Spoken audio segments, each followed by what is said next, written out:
Antarctica, an icy wilderness largely untouched by humans. But on the coastal fringe of Australia's Antarctic territory is a toxic legacy from a bygone era. We all think that Antarctica is a completely pristine environment, but it has a long history of human presence here, and with that brings localized contamination to the environment. It is pretty startling to come here and visit and see sites that are left behind. You might think that they're frozen in time, and that's exciting, but they also continue to pose a risk. They're an enduring environmental problem. Wilkes Station now resembles a frozen ghost town, where only the tops of old buildings can be seen jutting through metres of snow. But the abandoned base was once a thriving facility. Right in front of us is the main Wilkes Station. So over here we have the stores and the kitchen, the galley and mess. As we turn around over here, we have the toilet block and showers. The station was built by the US Navy in 1957. 2 years later, Wilkes was handed over to Australia, which used the facility for another decade before leaving it to the elements. Over time, the station ended up being buried by snow and ice. So the Australian program looked to a new site that could propose a new home for their research station, which has become Casey Station. Back in the 60s, cleaning up was not a requirement, and the remnants of the station's past remain littered across the site.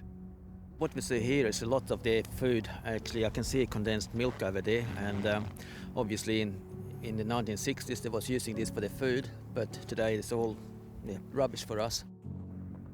Many of the dilapidated buildings at Wilkes were fabricated with asbestos, and rusting metal objects are affecting the local ecosystem. The soil looks a bit different, and I can't see any vegetation around this area, which I would probably expect to see some lichen and moss growing, just given the background biodiversity of this region. So to me, it looks like a clearly impacted site. But it's what's hidden under the ice that's of most concern. What we see here is the Wilkes tip site. There's a few barrels in the foreground, and then behind that is the rubbish dump.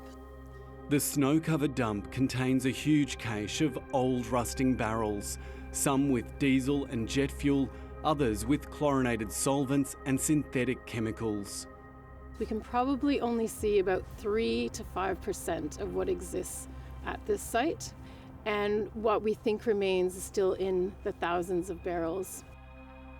It's not known how much fuel is still contained in the barrels, but there's an estimated 10,000 cubic metres of contaminated soil, and over the years there have been signs of leakage into the nearby bay, which is only a few kilometres from large penguin colonies. Sometimes we have seen fuel slicks come off of that tip site to the ocean, so that's not a very good look. Photos from 1992 show the last major summer melt at Wilkes, when the entire station became fully exposed. As the climate continues to warm, a similar melt could have dire consequences. They wouldn't be good because obviously it would have a lot of contaminants start moving, and from our point of view it would be a disaster, so we better deal with it sooner than later. Australia has been promising to remediate Wilkes since the late 1980s, and over the years there have been surface level cleanups and the removal of some of the fuel stockpile, but much of the original waste remains. In total on the site, we're looking at around 20 Olympic-sized swimming pools of rubbish and contaminated soil.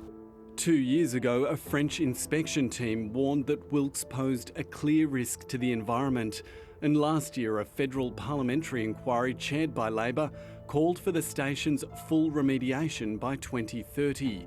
International conservationists say action needs to be taken before it's too late.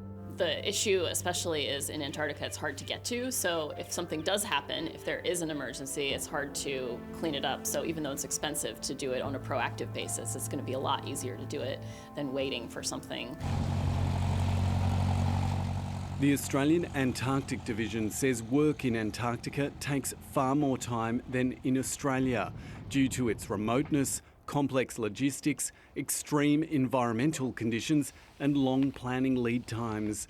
And while the Antarctic Treaty System calls for the removal of historical waste, it says this should only be done if it doesn't cause additional environmental problems. We need to consider the activities we undertake, even with cleaning up, to make sure that we aren't going to make things worse during our remediation activities. A comprehensive risk assessment funded by the federal government has been underway for several years, involving a range of technologies, including drone-mounted ground-penetrating radar and laboratory testing to find out the types of microbes that live in the area and their tolerance for different levels of contamination. The species that are found, especially in East Antarctica, aren't found anywhere else in the world. Like, they're only present here. And they can be susceptible to exposure of these contaminants in their environment. The risk assessment will identify the specific sites that need to be remediated first and inform the development of safe and effective cleanup techniques such as non-invasive steam drills. This technology is quite gentle, so it would allow us to start to expose objects. It could be barrels of fuel, metal objects. And what we're trying to do is try to be as delicate as possible so that way we're not making a greater mess while we're cleaning up. Over the past 2 decades, the Australian Antarctic Division has developed novel techniques to remove fuel from contaminated soil and clean up old waste dumps at places such as Casey Station. There are so many lessons that we've learned here at our remediation site that we can then take over to the Wilkes Station cleanup project.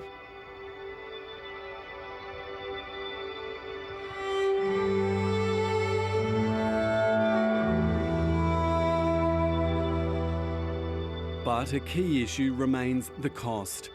12 years ago, the price tag to clean up Wilkes and several smaller abandoned sites was estimated at $136 million.